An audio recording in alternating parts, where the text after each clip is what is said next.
In the dead of night, when most This people is how sleep we do it peacefully in their here. beds, Maria Santos You stood need in to a military understand the kitchen that precision. would soon become a battlefield. The smell of fresh bread mixed with the distant sound of helicopters preparing for dawn missions. She had no idea that in just 48 hours, her simple act of defiance would force a decorated Navy SEAL commander to question everything he thought he knew about courage, loyalty, and what it truly means to serve your country. This is not a story about heroes born from privilege or military academies. This is about a woman who started peeling potatoes at 4 a.m. and ended up teaching some of the world's most elite warriors a lesson they would never forget. Sometimes the most powerful acts of bravery come from the most unexpected places, and sometimes the person who changes everything is the one nobody sees coming. Maria Santos wiped the sweat from her forehead with the back of her wrist, careful not to contaminate her gloves as she prepared the morning meal for over 300 soldiers. The base kitchen at Fort Braxton hummed with the familiar sounds of industrial cooking, stainless steel clattering against metal surfaces, and the constant hiss of steam from the massive dishwashers. At 28 years old, Maria had been working in military kitchens for nearly 6 years, invisible to most of the personnel who passed through the chow hall daily. The clock on the wall read 4:30 a.m., and Maria had already been working for 2 hours. Her shift started before dawn every day, ensuring that fresh coffee and hot breakfast would be ready when the first wave of hungry soldiers arrived at 6 a.m. sharp. She moved with practiced efficiency, her hands working automatically as she seasoned scrambled eggs for the massive serving trays. This was her world, predictable, routine, and safely removed from the dangerous missions that brought these men and women to this remote base in the middle of nowhere. Maria had not planned on a military career when she first applied for the kitchen position. Fresh out of a messy divorce and struggling to support her 8-year-old daughter Sophia, she had seen the job posting at the local employment office and applied on impulse. The pay was decent, the benefits were good, and, most importantly, it was stable work that would allow her to provide for her child. She had no military background, no family history of service, and no particular interest in the complex world of special operations that surrounded her daily workplace. The other kitchen staff had come and gone over the years, but Maria remained. She learned the rhythms of the base, the preferences of different units, and the unspoken rules that governed life in this testosterone-heavy environment. She kept her head down, did her job well, and avoided drawing attention to herself. In a world where rank and military bearing meant everything, Maria occupied a space that was both essential and invisible. The soldiers needed to eat, but they rarely noticed who prepared their food. General Morrison arrived at the base 3 weeks before everything changed. Maria first became aware of his presence when the kitchen received new dietary requirements and strict protocols about meal timing and preparation. The general was a legend in military circles, a career officer with combat experience spanning 3 decades and a reputation for iron discipline and unwavering adherence to military protocol. His assignment to Fort Braxton was temporary, overseeing a joint training exercise between regular Army units and Navy SEAL teams. Maria learned about Morrison's reputation through the nervous energy that rippled through the base staff whenever his name was mentioned. The cook spoke in whispers about his famous temper and his intolerance for anything he perceived as weakness or insubordination. Stories circulated about soldiers who had faced his wrath for minor infractions, and even the senior non-commissioned officers seemed to walk more carefully when the general was conducting his daily inspections. The SEAL team arrived 2 days after Morrison, and their presence immediately changed the atmosphere on the base. These were not regular soldiers but elite warriors whose very presence commanded respect and a certain amount of fear. They moved differently than the other troops, with a quiet confidence and an awareness of their surroundings that spoke to their extensive training and combat experience. Their commander, Lieutenant Colonel Jake Patterson, was a man in his early 40s whose calm demeanor masked the intensity that had made him a legend within the special operations community. Maria observed these new arrivals from her position in the kitchen, watching through the serving windows as they filled their trays and sat together at tables in the corner of the dining hall.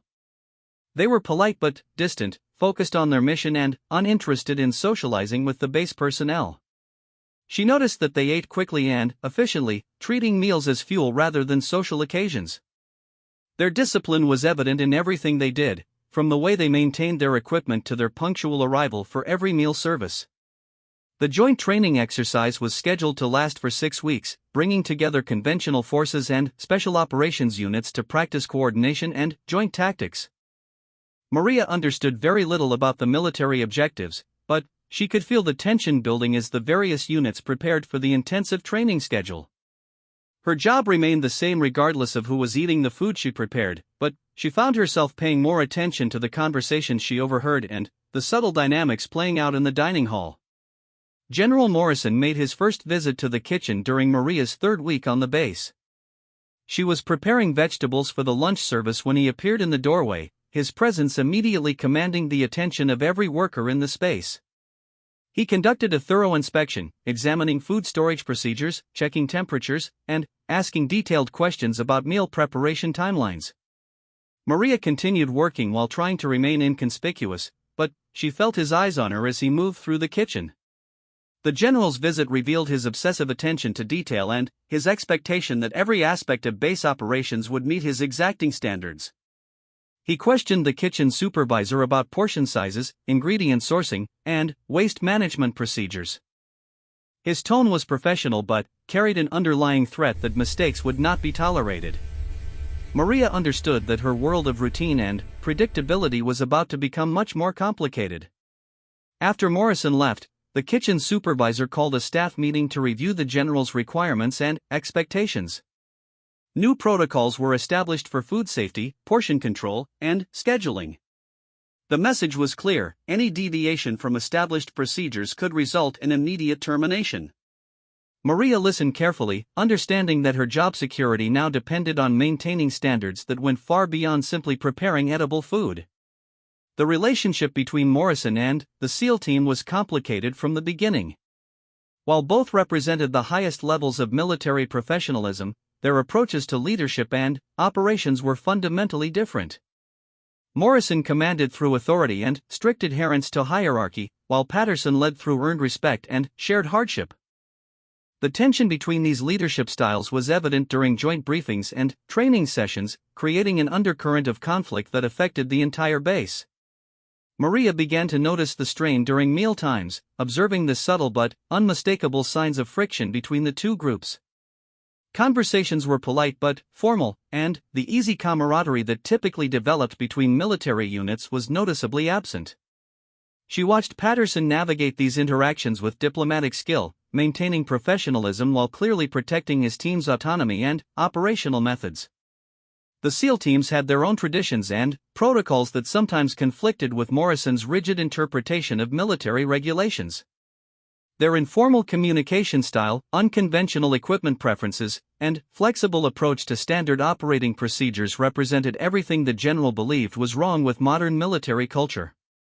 He saw their casual confidence as disrespect and their operational independence as insubordination. Maria's perspective from the kitchen gave her a unique view of these developing tensions. She served both groups daily, observing their body language, listening to fragments of conversation, and sensing the growing strain that was affecting the entire training exercise. Her position as an invisible civilian worker allowed her to witness interactions that the participants might have modified if they had been aware of her attention. The first serious incident occurred during the 4th week of the joint exercise.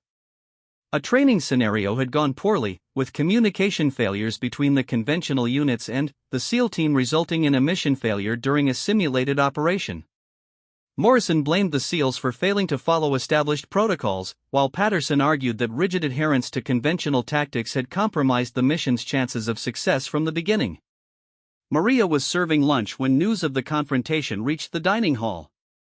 The atmosphere was tense, with soldiers from both units eating in uncomfortable silence.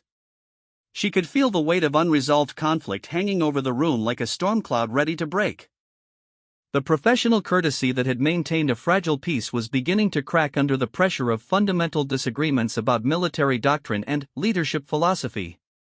That evening, as Maria cleaned the kitchen after dinner service, she reflected on the situation developing around her. Her instinct was to remain uninvolved, to focus on her job and avoid any entanglement in military politics that she did not understand and could not influence. She had learned to survive by staying invisible, and the smart thing would be to continue that strategy until the joint exercise ended and life returned to normal. But something about the situation bothered her in ways she could not easily dismiss. The tension between Morrison and Patterson represented more than just a clash of personalities or leadership styles. It reflected deeper questions about the nature of service, the meaning of courage, and the responsibility that comes with authority over others. Maria had spent her life avoiding such complicated questions, but she was beginning to realize that sometimes avoiding involvement is not an option. The base settled into an uneasy routine as the training exercise continued.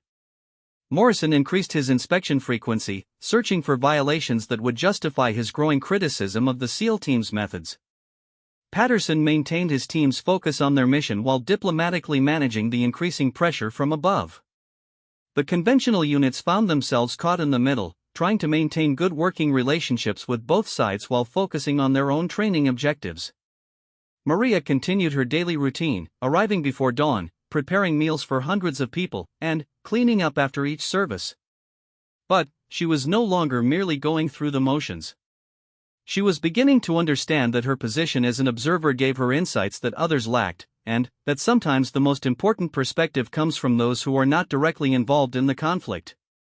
The question was whether she had the courage to act on what she was learning, and whether her voice would matter in a world where rank and authority determined whose opinions were heard. The explosion of conflict came on a Tuesday morning when Maria was preparing breakfast for the early shift. She heard raised voices from the dining hall, unusual for the typically disciplined environment of the military base. Through the serving window, she could see General Morrison standing near the SEAL team's table, his posture rigid with barely controlled anger. Lieutenant Colonel Patterson had risen from his seat, his calm demeanor intact but his jaw set in a way that suggested the conversation was not going well. Maria paused in her egg preparation, straining to hear the exchange over the kitchen noise. Morrison's voice carried clearly across the dining hall, sharp with authority and frustration. He was demanding to know why the previous day's training exercise had deviated from the approved tactical plan, why his direct orders had been modified without consultation, and why the SEAL team seemed to consider themselves exempt from standard military protocol. Patterson's response was measured but firm. He explained that the original plan had contained tactical flaws that would have resulted in unnecessary casualties in a real combat situation. His team had adapted the strategy to achieve the mission objectives while minimizing risk to personnel, a fundamental principle of special operations doctrine. The modifications had been successful, completing the exercise objectives ahead of schedule with 0 simulated casualties. The general's face flushed red as he processed Patterson's explanation. Maria could see that Morrison interpreted the adaptation as insubordination, a direct challenge to his authority and military expertise. In his worldview, following orders was more important than achieving better results through unauthorized modifications. The fact that Patterson's approach had been successful only made the perceived insubordination more intolerable. Other soldiers in the dining hall had stopped eating to watch the confrontation unfold. The tension was palpable, with everyone understanding that they were witnessing a fundamental clash between two military philosophies. Morrison represented traditional military hierarchy, where orders flowed downward and subordinates executed commands without question. Patterson embodied the special operations approach, where tactical flexibility and mission success took precedence over rigid adherence to predetermined plans. Maria watched as Morrison stepped closer to Patterson, invading his personal space in a deliberate display of dominance. The general's voice dropped to a threatening whisper that barely carried to Maria's position, but his body language made his message clear. Patterson stood his ground without retreating, maintaining eye contact while keeping his hands relaxed at his sides. The SEAL team members remained seated but alert, ready to support their commander if the situation escalated beyond verbal confrontation. The moment stretched like a taut wire ready to snap. Maria found herself holding her breath, forgotten eggs growing cold in the pan as she witnessed what felt like a defining moment for everyone on the base. The outcome of this confrontation would determine not just the relationship between Morrison and Patterson, but the entire dynamic of the joint training exercise and the morale of every soldier watching. Morrison finally stepped back, but his retreat felt more like a tactical withdrawal than a surrender. He spoke loudly enough for everyone in the dining hall to hear, announcing new restrictions on tactical modifications and requiring prior approval for any deviation from established plans. The message was clear: he would not tolerate further displays of independence from Patterson or his team. Patterson nodded acknowledgement of the new orders without agreeing with them, a subtle distinction that Maria doubted Morrison fully appreciated. The SEAL commander's response was professionally correct while maintaining his personal dignity, a masterful display of military diplomacy that diffused the immediate crisis without resolving the underlying conflict. As Morrison left the dining hall, the atmosphere remained charged with unresolved tension. The SEAL team finished their breakfast in silence while other soldiers gradually resumed their conversations, though the energy in the room had fundamentally shifted. Maria realized she had witnessed something more significant than a simple disagreement between officers. She had seen the collision of two different concepts of what military service meant and how leadership should function under pressure. The days following the confrontation brought subtle but significant changes to the base dynamic. Morrison increased his supervision of SEAL training exercises, attending briefings and observing activities that he had previously delegated to subordinates. His presence was clearly intended to prevent further unauthorized modifications to approved plans, but it also created an atmosphere of mistrust that affected everyone's performance. Patterson adapted to the increased scrutiny by meticulously documenting every decision and ensuring that all tactical modifications received prior approval through proper channels. This process significantly slowed the team's response time and reduced their operational effectiveness, but it protected them from accusations of insubordination. Maria observed that the SEALs were becoming more cautious and less innovative, qualities that seemed fundamentally opposed to their training and mission requirements. The conventional units found themselves caught between competing expectations. Morrison demanded strict adherence to established procedures, while effective coordination with the SEAL team required the flexibility to adapt to changing tactical situations. Soldiers began second-guessing their decisions, seeking approval for actions that should have been routine, creating bottlenecks that affected the entire training program. Maria's perspective from the kitchen allowed her to observe these changes in ways that the participants might not have fully recognized. She saw the fatigue in soldiers' faces as bureaucratic requirements consumed time and energy that should have been focused on training. She noticed the decrease in spontaneous conversation and the increase in formal, cautious interactions between units that should have been building trust and cooperation. The breaking point came during a complex training scenario designed to simulate a hostage rescue operation. Maria was serving lunch when she overheard fragments of conversation about the mission that had gone disastrously wrong. The approved tactical plan had proven inadequate for the dynamic situation that developed during the exercise, but requests for modifications had been denied or delayed through the new approval process. The result had been a simulated disaster with multiple casualties among both hostages and rescue personnel. The mission objectives had failed completely, and the after-action review had devolved into finger-pointing between different units. Morrison blamed the failure on inadequate preparation and execution, while Patterson argued that rigid procedures had prevented the team from adapting to changing circumstances. Maria listened to these conversations while serving food, piecing together a picture of systematic dysfunction that was affecting everyone on the base. The joint training exercise, originally intended to improve coordination between different military units, was instead demonstrating how bureaucratic interference could undermine effective teamwork and tactical effectiveness. That evening, as Maria cleaned the kitchen after dinner service, she found herself thinking about her own daughter Sophia and the values she wanted to teach her. Maria had always emphasized the importance of doing what was right rather than what was easy or safe. She had taught Sophia to speak up when she witnessed injustice, to support friends who were being treated unfairly, and to have the courage to act according to her conscience even when it was difficult. The irony was not lost on Maria that she was failing to follow her own advice. She was witnessing a situation that was affecting hundreds of soldiers and potentially compromising their preparation for real combat missions, but she was choosing to remain silent because speaking up would be complicated and risky. Her position as a civilian contractor made any intervention particularly delicate, and her lack of military knowledge made her question whether her perspective had any value. But Maria's doubts were balanced by a growing conviction that sometimes the most important insights come from outside perspectives. Her position as an observer allowed her to see patterns and consequences that the direct participants might miss. She understood human nature and organizational dynamics in ways that transcended military-specific knowledge, and she recognized that the situation on the base was fundamentally about people and relationships rather than tactics and procedures. The decision crystallized for Maria during a conversation she overheard between two young soldiers who were struggling with the conflicting expectations they faced daily. They spoke about their confusion over which orders to follow when different commanders gave contradictory instructions, their frustration with bureaucratic delays that prevented them from doing their jobs effectively, and their concern that the training they were receiving might not prepare them for real combat situations. These soldiers were not much older than Maria's daughter, young people who had volunteered to serve their country and were being failed by the very system they had trusted to prepare them for dangerous missions. Maria realized that her silence was not neutrality but complicity in a situation that was undermining the effectiveness and morale of dedicated service members. The next morning, Maria arrived at work with a sense of purpose that she had not felt in years. She went through her routine of preparing breakfast, but her mind was focused on a different kind of preparation.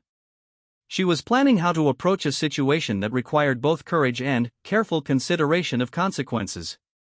Her decision to act was firm, but the method and timing required thoughtful planning. Maria understood that any intervention would need to be carefully calibrated to avoid making the situation worse. She could not simply walk into the command office and offer her opinion on military matters that were far outside her area of expertise. But she could find ways to ensure that important information reached the right people, and she could look for opportunities to facilitate communication between parties who seemed unable to bridge their differences through normal channels. The opportunity came sooner than Maria expected, and in a way that she could never have anticipated. A supply delivery error resulted in a critical shortage of ingredients needed for that evening's dinner service, creating a crisis that threatened to disrupt the meal schedule for the entire base.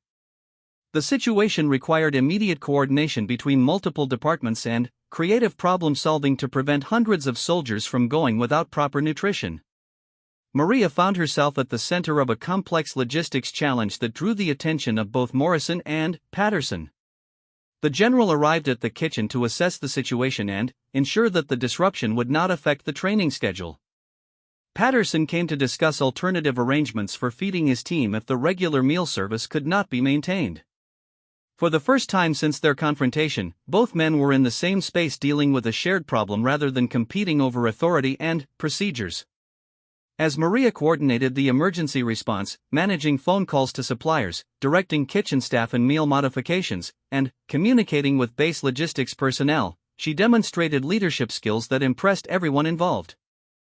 Her calm efficiency under pressure, creative problem-solving abilities, and natural talent for coordination became evident to observers who had previously seen her only as part of the invisible support staff. The crisis was resolved successfully, with a modified menu that met nutritional requirements and maintained the meal schedule. But, more importantly, Maria's handling of the situation had earned her credibility with both Morrison and Patterson. They had seen her competence under pressure and her commitment to mission success, qualities that both men respected regardless of their other disagreements. As the evening settled into routine, Maria realized that she had been given an unexpected opportunity to build relationships that might enable her to help resolve the larger conflict affecting the base. The question was whether she had the wisdom to use this opportunity effectively and the courage to risk the security she had worked so hard to achieve. The days following the kitchen crisis marked a subtle but significant shift in Maria's relationship with the base leadership. General Morrison began stopping by the kitchen during his daily inspections, initially to ensure that supply chain problems would not recur, but gradually expanding his visits to include broader discussions about base operations and efficiency. Lieutenant Colonel Patterson also became a more frequent presence, often arriving early for meals to avoid the crowded dining hall and engaging Maria in casual conversation about everything from local weather to cooking techniques. Maria recognized these interactions as opportunities to observe both men outside the formal military hierarchy that seemed to intensify their conflicts. In the relaxed environment of the kitchen, away from the pressures of command and the scrutiny of subordinates, she began to see different aspects of their personalities and motivations. Morrison revealed a deep concern for the welfare of the soldiers under his command, expressing genuine worry about their readiness for combat and the weight of responsibility he felt for their lives. Patterson showed a more philosophical side, discussing the psychological challenges of special operations and the importance of maintaining team cohesion under extreme stress. These conversations gave Maria insights into the personal pressures both men faced and the sincere commitment they shared to military excellence and soldier welfare. She began to understand that their conflict was not based on personal animosity or competing egos, but on fundamentally different beliefs about how to best prepare warriors for the life and death situations they would face in combat. Morrison believed that discipline and adherence to proven procedures would save lives by ensuring predictable, coordinated responses under pressure. Patterson argued that creativity and adaptability were essential for surviving the chaos and uncertainty of modern warfare. Both perspectives had merit, and Maria realized that the tragedy of their conflict was not that one was right and the other wrong, but that their mutual respect for each other's military service had been overshadowed by philosophical differences that prevented effective collaboration. The joint training exercise was suffering because two exceptional leaders could not find common ground between their competing visions of military effectiveness. Maria's unique position as a civilian observer allowed her to see patterns and possibilities that might not be apparent to participants who were deeply embedded in military culture and hierarchy. She noticed that both Morrison and Patterson shared similar values and goals, even though they expressed them through different leadership styles and tactical approaches. They both prioritized mission success and soldier safety, both demanded high standards of performance, and both had earned the respect of their subordinates through demonstrated competence and genuine concern for their welfare. The insight that changed everything came to Maria during a casual conversation with Patterson about cooking techniques. He was describing the precision required for certain special operations procedures, comparing it to the timing and coordination needed for preparing complex meals for large groups. The analogy sparked Maria's understanding of how the skills and perspectives she had developed in kitchen management might apply to the leadership challenges she was observing. In commercial kitchens, Maria had learned to coordinate multiple tasks simultaneously while adapting to changing circumstances and unexpected problems. She understood how to maintain quality standards while allowing flexibility in methods, how to balance individual creativity with team coordination, and how to ensure that diverse personalities could work together effectively toward shared goals.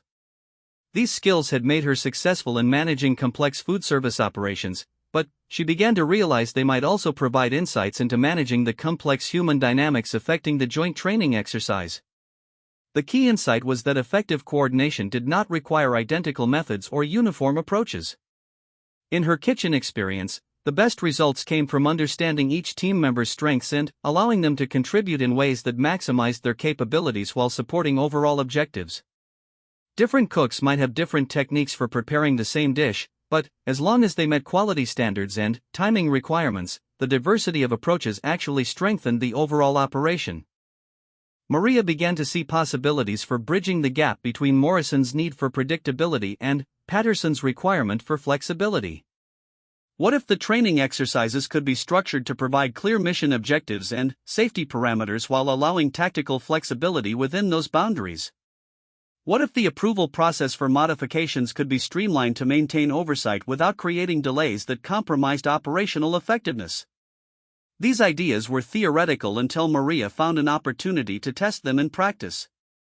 A training scenario was scheduled that would require close coordination between conventional units and the SEAL team, but early discussions revealed the same fundamental disagreements that had plagued previous exercises.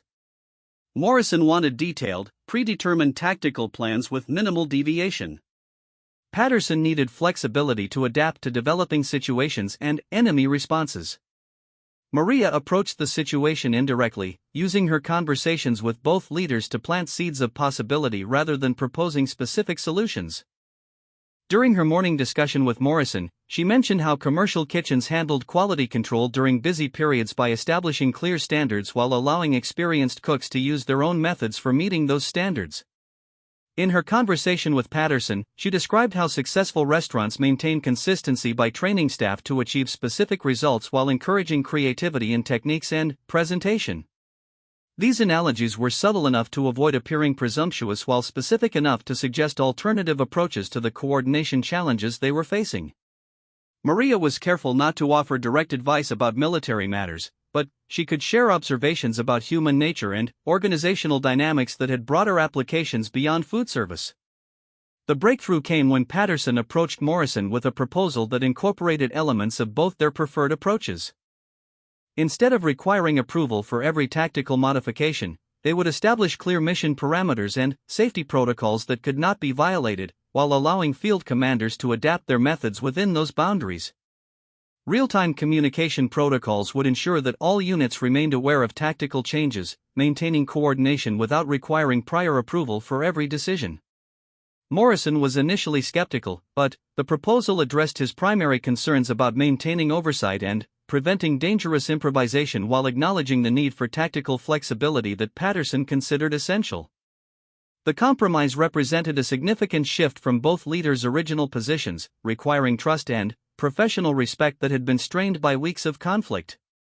Maria watched the implementation of this new approach with keen interest, understanding that she had played a small but potentially significant role in facilitating the compromise. The next training exercise would test whether the modified procedures could satisfy both leaders' requirements while improving overall effectiveness. The results were immediately apparent. The exercise proceeded smoothly, with conventional units and the SEAL team adapting to changing circumstances while maintaining coordination and achieving all mission objectives. Communication was clear and timely, safety protocols were followed consistently, and the tactical modifications enhanced rather than compromised the overall operation. More importantly, the success of the exercise began to rebuild trust between Morrison and Patterson. They discovered that their different approaches could be complementary rather than contradictory when properly integrated within a framework that respected both perspectives. The general gained confidence in the SEAL team's ability to maintain discipline while adapting to circumstances, while Patterson appreciated the value of clear parameters in facilitating coordination with conventional units. Maria observed these developments with satisfaction but also with growing awareness of the risks she was taking.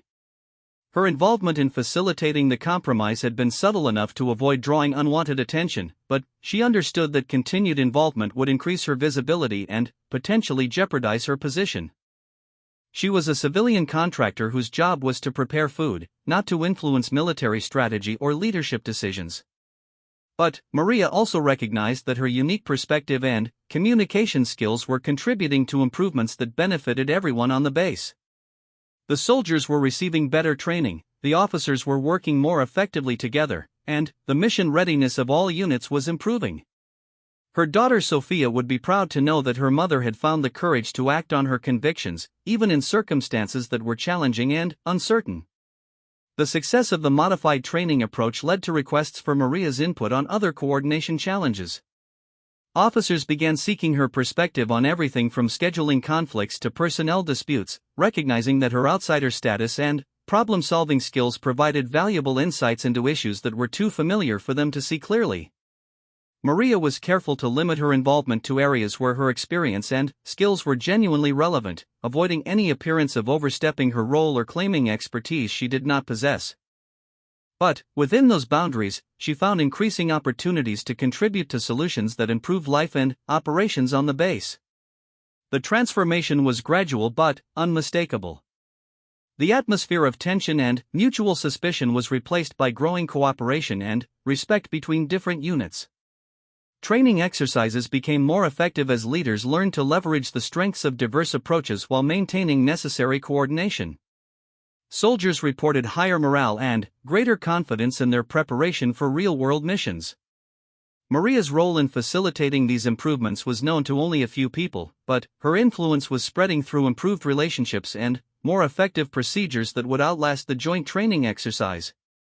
She had discovered that sometimes the most powerful leadership comes from those who serve rather than command, and that meaningful change can emerge from unexpected sources when people have the courage to act on their convictions. The approaching end of the joint training exercise brought both satisfaction and uncertainty for Maria. The immediate crisis had been resolved, and the improved procedures would benefit future operations, but she wondered whether the lessons learned would endure after the key participants moved on to other assignments. More personally, she faced decisions about her own future and whether her experience had prepared her for greater challenges and responsibilities. As Maria prepared meals for soldiers who were now working together more effectively than anyone had thought possible, she reflected on the journey that had brought her from invisible kitchen worker to informal advisor and problem solver. The transformation had required her to risk the security and anonymity she had valued, but it had also revealed capabilities and possibilities that she had never imagined. The question now was whether she had the vision and courage to build on this foundation in ways that could create even greater positive impact.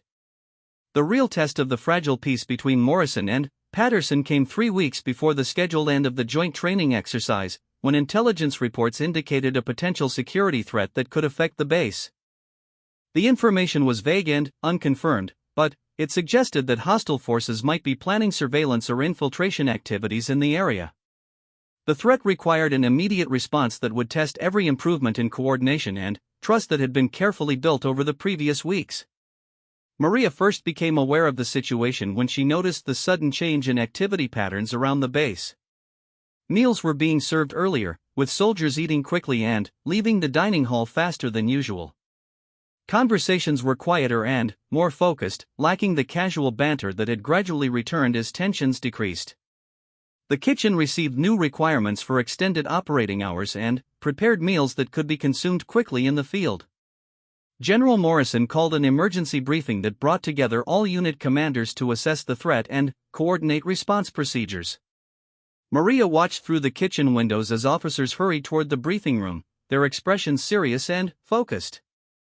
She understood that the peaceful routine of the training exercise was about to be disrupted by the possibility of real danger, transforming their theoretical preparations into practical applications with genuine consequences. The briefing revealed that intelligence sources had detected suspicious activities in the surrounding area, including possible reconnaissance of base perimeters and unusual communications traffic that suggested organized surveillance efforts.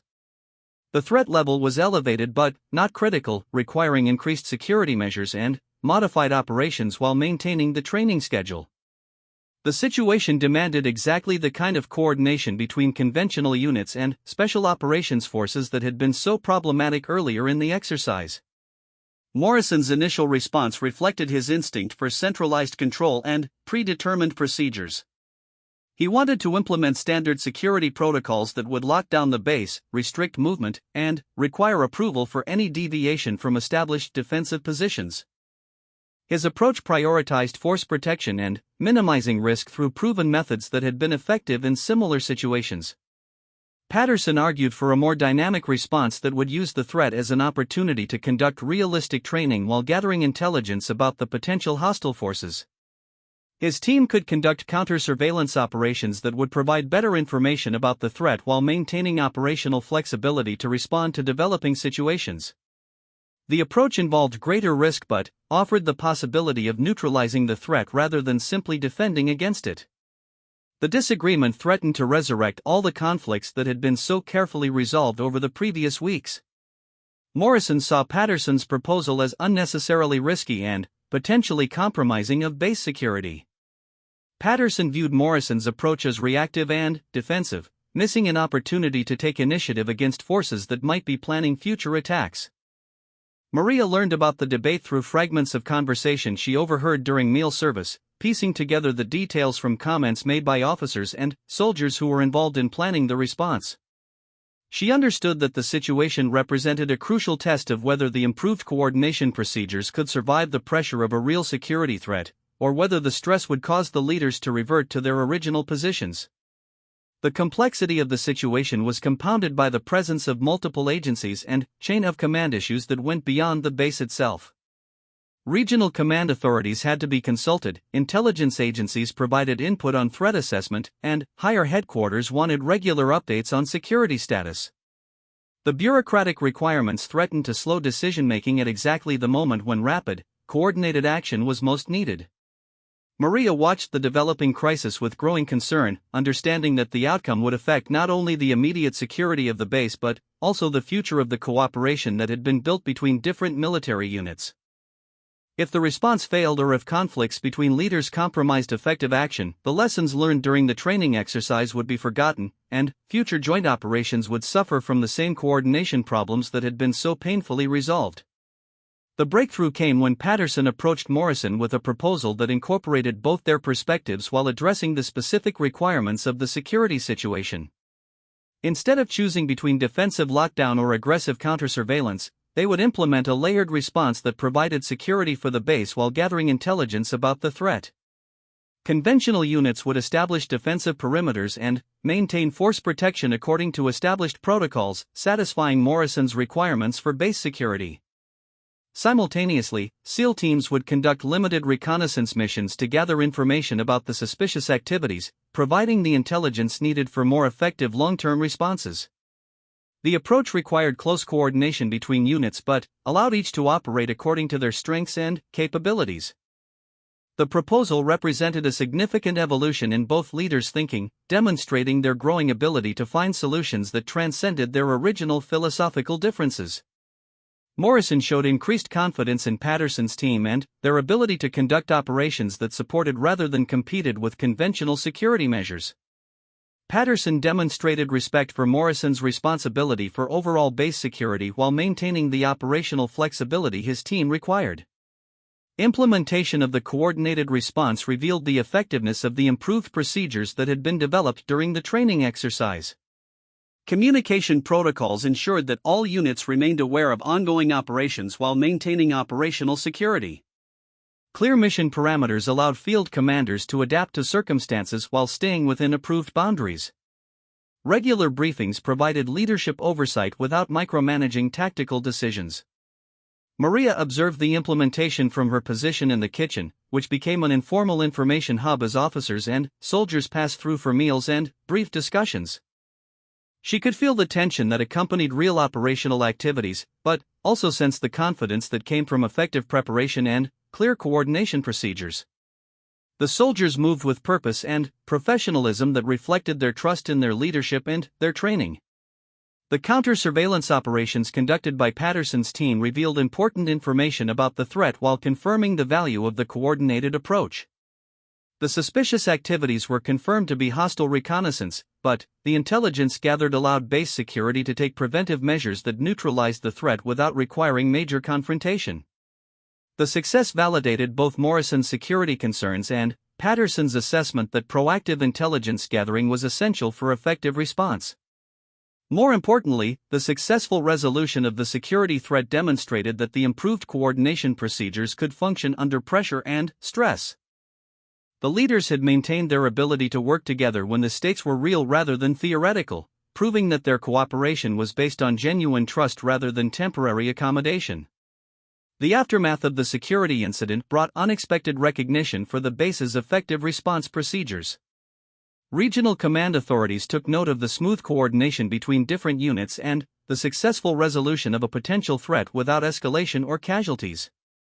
The joint training exercise was cited as an example of effective interagency cooperation, with requests for reports on the procedures that had enabled such successful coordination.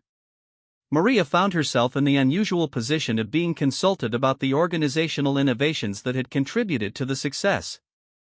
Officers who had observed her role in facilitating improved communication asked for her insights into conflict resolution and team coordination. Her perspective as an outside observer with experience in complex organizational management was valued as a unique contribution to understanding what had made the difference. The recognition was gratifying but also overwhelming for Maria, who had never expected her quiet efforts to influence military operations to receive such attention. She was careful to emphasize that her contributions had been minimal compared to the leadership and professionalism of the officers and soldiers who had implemented the actual changes. But she also began to understand that her experience had prepared her for opportunities and responsibilities that she had never imagined. The success of the security response marked a turning point in relationships throughout the base. The mutual respect that had developed between Morrison and Patterson extended to their subordinates, creating an atmosphere of cooperation and shared purpose that affected every aspect of base operations. Soldiers from different units worked together more effectively, shared resources and expertise more freely, and maintained higher morale despite the increased security requirements. Maria's role in facilitating these improvements became more widely known as officers shared stories about the organizational innovations that had contributed to their success. Her reputation as a problem solver and facilitator grew beyond the kitchen, leading to requests for her input on various challenges ranging from scheduling conflicts to personnel management issues. The attention was both rewarding and challenging for Maria, who had to balance her growing responsibilities with her primary job and her personal commitments to her daughter Sophia. She was learning that influence and recognition brought both opportunities and pressures that required careful navigation and clear priorities. As the joint training exercise moved toward its conclusion, Maria reflected on the transformation that had occurred not only in base operations but in her own understanding of her capabilities and potential. She had discovered leadership skills and insights that she had never suspected, found courage to act on her convictions despite personal risks, and contributed to improvements that would benefit military operations beyond the immediate training exercise. The question that occupied Maria's thoughts as she prepared meals for soldiers who now worked together more effectively than anyone had thought possible was what she would do with the knowledge and experience she had gained. The approaching end of the exercise would bring changes in personnel and mission focus, but the lessons learned and relationships built would continue to influence her future choices and opportunities. Maria understood that she had reached a crossroads where the safe, predictable life she had built was no longer sufficient for the person she had become. The experience had revealed possibilities and responsibilities that demanded decisions about what kind of future she wanted to create for herself and her daughter. The test of character that had challenged the military leaders around her had also transformed her own understanding of what she could accomplish when she had the courage to act on her convictions. The final week of the joint training exercise brought a sense of accomplishment and transformation that no one had anticipated when the program began 6 weeks earlier. What had started as a routine coordination exercise between conventional units and special operations forces had evolved into something far more significant, a demonstration of how leadership, trust, and effective communication could overcome seemingly intractable differences and create new possibilities for military cooperation. Maria stood in her kitchen at 4 a.m. on the last Monday of the exercise, preparing breakfast for soldiers who would soon be returning to their home bases and regular assignments. The familiar routine of food preparation had remained constant throughout the weeks of change and growth, but everything else about her world had been transformed. She was no longer the invisible civilian contractor who served meals and stayed out of military business. She had become a recognized contributor to organizational innovation and conflict resolution, someone whose insights and perspectives were valued by senior military leaders. The transformation was evident in the atmosphere throughout the base. Soldiers from different units worked together with natural cooperation that reflected genuine mutual respect. Officers coordinated activities with efficiency and trust that eliminated the bureaucratic delays and personal conflicts that had plagued the early weeks of the exercise. The dining hall buzzed with conversations that crossed unit boundaries, as relationships formed during the training continued to flourish despite the approaching separations. General Morrison arrived at the kitchen during breakfast service, a visit that had become routine but never lost its significance for Maria. His morning inspections had evolved from formal checks for compliance into informal discussions about organizational effectiveness and leadership challenges. This morning, however, his demeanor carried a weight that suggested something more important than routine conversation. Morrison waited until the breakfast rush subsided before approaching Maria with a formal expression that indicated official business. He carried a manila folder that he placed carefully on the stainless steel counter between them. The general's posture was stiff with military bearing, but his eyes showed warmth and respect that had developed through weeks of interaction and mutual appreciation. The folder contained an official commendation recognizing Maria's contributions to the success of the joint training exercise. The document, signed by regional command authorities, cited her role in facilitating improved coordination procedures and conflict resolution that had enhanced mission readiness and unit effectiveness. More importantly, it included an offer for Maria to participate in a military consulting program that would utilize her organizational skills and problem-solving abilities at other installations facing similar challenges. Maria stared at the papers, struggling to comprehend how her simple efforts to help two leaders work together more effectively had escalated into recognition at the highest levels of military command. The commendation represented validation of her contributions, but the consulting offer presented opportunities and responsibilities that seemed almost overwhelming for someone who had started as a kitchen worker trying to stay invisible and keep her job. Morrison explained that the coordination procedures developed during the exercise were being studied for implementation at other bases conducting joint operations. Maria's insights into organizational dynamics and conflict resolution were considered valuable contributions that could benefit military effectiveness beyond the immediate training program. The consulting position would allow her to travel to different installations, observe their challenges, and provide recommendations for improving coordination and cooperation between different units. The offer represented everything Maria had never dared to imagine for herself: professional recognition, meaningful work that could make a difference in people's lives, and financial security that would provide new opportunities for her daughter's education and future. But it also meant leaving the safety and predictability of her current position, taking risks with an uncertain career path, and accepting responsibilities that would test her abilities in ways she had never experienced. Lieutenant Colonel Patterson appeared in the kitchen doorway as Morrison was explaining the consulting opportunity, drawn by curiosity about the formal discussion he could see taking place. His arrival created an unexpected moment of symmetry, bringing together the three people whose relationship had been central to the transformation of the joint exercise. The SEAL commander's presence also provided Maria with additional perspective on the decision she was being asked to make. Patterson's assessment of Maria's contributions was characteristically direct and focused on practical results. He emphasized that her ability to see situations from outside perspectives and facilitate communication between conflicting parties was exactly what the military needed to address coordination challenges that were becoming more common as operations became increasingly complex and joint services cooperation became more essential. The SEAL commander's endorsement carried particular weight because of his reputation for operational excellence and his reluctance to waste time on anything that did not contribute directly to mission success. His conviction that Maria's skills could make meaningful contributions to military effectiveness was based on observed results rather than theoretical possibilities. Maria listened to both officers describe the potential impact of her participation in the consulting program, understanding that their assessment was based on careful observation of her performance under pressure during the security crisis and other challenges that had tested the coordination procedures they had developed together. Their confidence in her abilities was flattering but also daunting, as it implied expectations and responsibilities that seemed to exceed her experience and training. The decision required Maria to evaluate not only the professional opportunity but also the personal implications for her daughter Sophia and their life together. The consulting position would involve travel and time away from home, but it would also provide financial resources and experiences that could create new possibilities for both of them. Sophia was approaching an age where she would benefit from seeing her mother pursue challenging and meaningful work, but she also needed stability and consistent presence during her formative teenage years.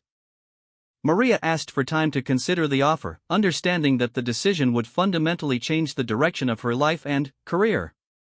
Morrison and Patterson both expressed understanding and encouraged her to take whatever time she needed, while emphasizing that the opportunity represented recognition of proven abilities rather than potential that might or might not be developed.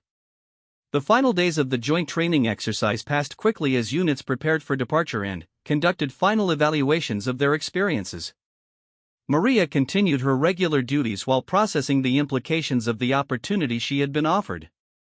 She observed the preparations for departure with mixed emotions, understanding that the relationships and innovations developed during the exercise would soon be tested by separation and return to routine operations. The farewell ceremony for the joint exercise brought together all participants for recognition of achievements and lessons learned during the training program. Maria was surprised to be called forward for public recognition of her contributions, receiving applause from soldiers who had benefited from the improved coordination procedures and organizational innovations that she had helped facilitate. The recognition was gratifying but also overwhelming for someone who had spent years trying to remain invisible and avoid attention. Maria understood that accepting the consulting position would mean permanent departure from anonymity and acceptance of public accountability for her recommendations and their outcomes. The prospect was both exciting and intimidating, representing growth that would test her abilities and character in ways she had never experienced. Patterson's remarks during the ceremony emphasized the practical impact of Maria's contributions, describing specific instances where her insights had prevented conflicts or facilitated solutions that improved training effectiveness. His assessment carried particular credibility because of his focus on operational results and his reputation for honest evaluation of performance under pressure. Morrison's comments focused on the broader implications of organizational innovation and the value of diverse perspectives in solving complex problems. He emphasized that military effectiveness depended not only on individual courage and competence but also on the ability of different units and personalities to work together toward shared objectives. Maria's role in facilitating that cooperation represented exactly the kind of leadership that modern military operations required. The ceremony concluded with presentations of commendations and expressions of gratitude for lessons learned and relationships formed during the exercise. Maria received her official recognition with pride but also with awareness that the real test of the innovations they had developed would come when the participants returned to their regular assignments and faced new challenges without the artificial environment of the training exercise. Sophia attended the ceremony at Maria's invitation, witnessing her mother receive recognition from senior military leaders for contributions that had seemed impossible when Maria was simply trying to keep a low-profile job in the base kitchen. The teenager's pride in her mother's accomplishments was evident, but Maria could also see questions in her daughter's eyes about what this recognition might mean for their future together. That evening, as Maria and Sophia discussed the consulting opportunity over dinner, the conversation revealed both the potential benefits and the challenges that acceptance would bring. Sophia was excited about the possibilities for travel and new experiences, but concerned about the time apart and the uncertainty of a career path that neither of them fully understood. Maria found herself explaining not only the practical aspects of the opportunity but also the personal growth and sense of purpose that had emerged from her involvement in the joint exercise. The decision crystallized for Maria during a quiet conversation with Sophia about courage and taking risks for meaningful purposes. Her daughter reminded her of the lesson she had always taught about standing up for what was right, helping others when possible, and not allowing fear to prevent positive action. Sophia pointed out that Maria had already demonstrated these principles during the joint exercise, and that the consulting opportunity was simply an extension of work she was already doing effectively. Maria realized that her daughter's perspective reflected wisdom and maturity that had developed partly through observing her mother's growth during the challenging weeks of the exercise. Sophia had watched Maria evolve from a cautious, security-focused worker into someone willing to take risks for principles and purposes larger than personal comfort. The teenager's support for the consulting opportunity reflected her understanding that meaningful work and personal growth were worth the challenges they might bring. The next morning, Maria informed Morrison and Patterson that she would accept the consulting position, understanding that the decision represented not only professional advancement but also personal commitment to values and purposes that had emerged from her experience during the joint exercise. She was stepping away from the safety of anonymity and predictable routine into a future that would test her abilities and character in ways she could not fully anticipate. The transition from kitchen worker to military consultant required Maria to master new skills and navigate unfamiliar professional environments, but her experience during the joint exercise had prepared her with confidence and perspective that made the challenges manageable. Her success in facilitating cooperation between Morrison and Patterson had demonstrated that her insights and communication skills could contribute to organizational effectiveness in ways that transcended her formal training and background. 6 months later, Maria stood in another military kitchen at a base on the opposite coast, observing coordination challenges between different units and identifying opportunities for improved communication and cooperation.